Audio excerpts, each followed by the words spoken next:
Hi everyone, I'm excited to share with you a new collection by Spellbinders, Simon's Snow Globes. The cards that I'm sharing feature Simon's Snow Globe. This is a main die set that has the dies for the snow globe and also the Nativity Scene add-on. The snow globes for these cards have been created into a fun, interactive pop-up element. There's a whole lot of dimension going on here, and yet they can lay perfectly flat and are male friendly. So let's get started with creating the snow globe. I'm starting off with the round circle die included in the set, and I've borrowed another die from a circle nesting set slightly smaller and have taped it inside the other circle die. For each of the snow globes out of black cardstock, I've cut 2 circle frames and 2 of the snow globe bases. A third base was cut out of gold foil cardstock. Using the circle die on its own from this set, I've also cut 2 pieces of white cardstock. Now to create the black tabs that will be the basis for the pop-up action of the snow globes. For each snow globe, I've cut 4 pieces of cardstock a 1/2 inch wide by 1.5 inches long. Each tab will be scored at 1/4 inch, 3/4 of an inch, and 1 1/4 inches. I find it pretty tight to do that first score line at 1/4 inch, so I score at 3/4 of an inch, 1 1/4 inches, and then I flip it around and score it again at 1 1/4 inches. And I hope that makes sense. Each tab will form a spring. I fold it in half and crease it on the center score line, and then on the 2 end score lines, they are folded upwards. So essentially, I've created a valley, a mountain, and then another valley. Tabs will be placed on either side of the black snow globe bases. The adhesive is applied to one of the flaps. I've centered it so that it fits between that score line and the top of the base. The mountain of the spring will face inwards towards the center of the base. After the springs have been added to the 2 black bases, they're set aside so that the glue can dry completely. 2 circle frames will be adhered to the gold base and one of the black bases. I start off by positioning the circle frame on the back of the gold base. I make a couple of marks just so I know where to put the adhesive. When making any kind of interactive card, one of the most important things you can do is wait. Wait for the adhesive to dry.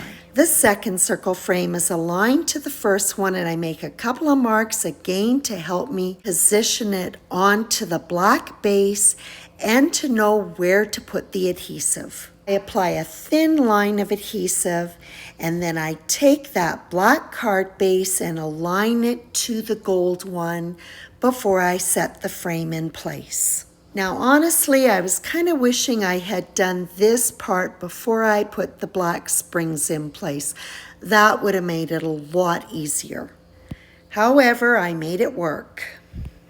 So now I can add adhesive to the other flap and again align the 2 bases together to press them down, and then I'm going to use my reverse tweezers to hold everything in place until the glue is dry.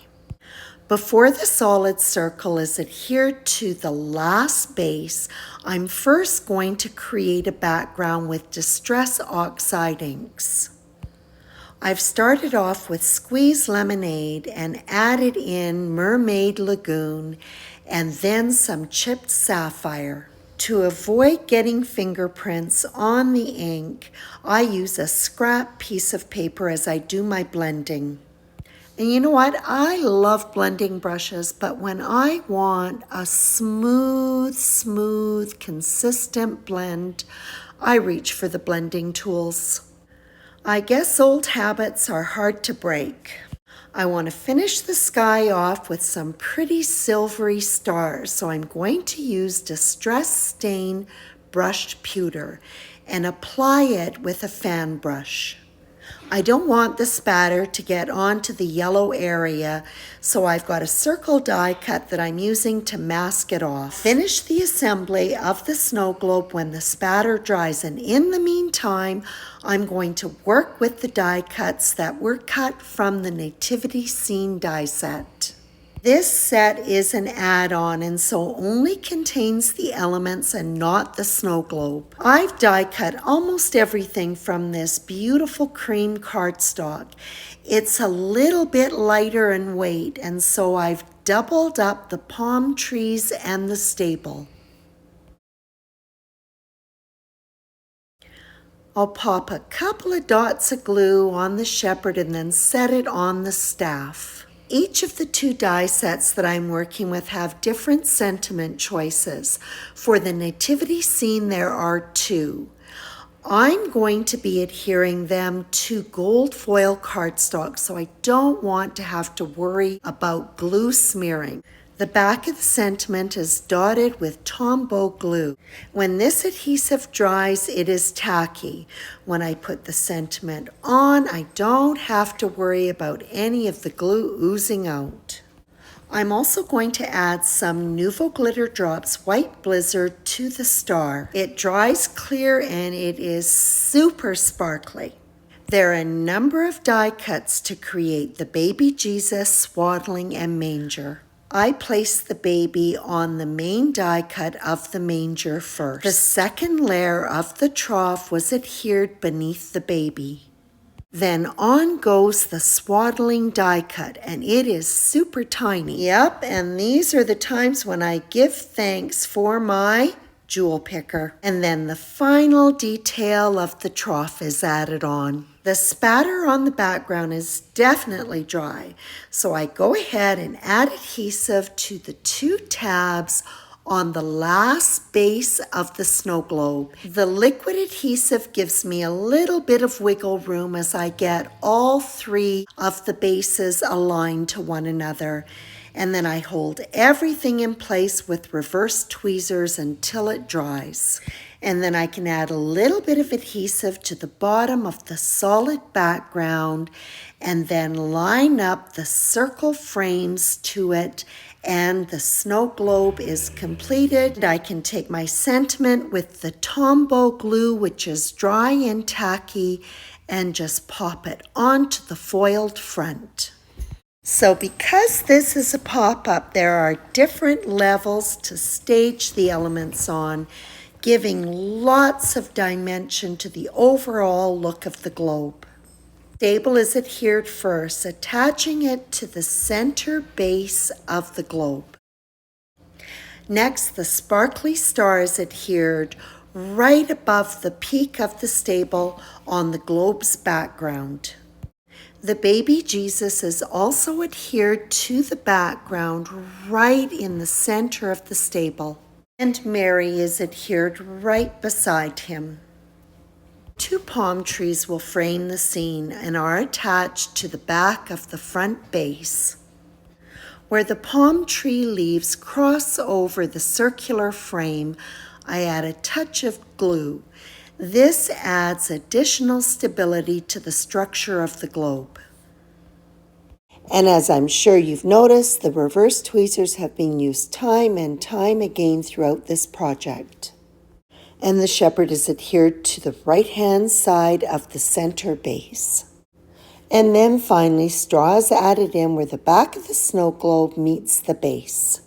For the snow globe with the wintry village, most of the elements have been die cut from white glitter cardstock.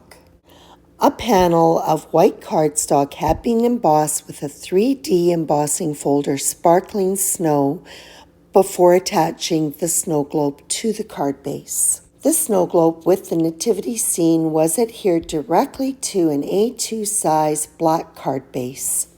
These A2 size cards can be pushed flat, popped into an envelope, and they're ready for the mail.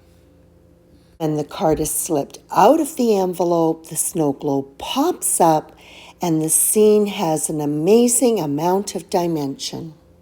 And created with a handful of easily constructed springs.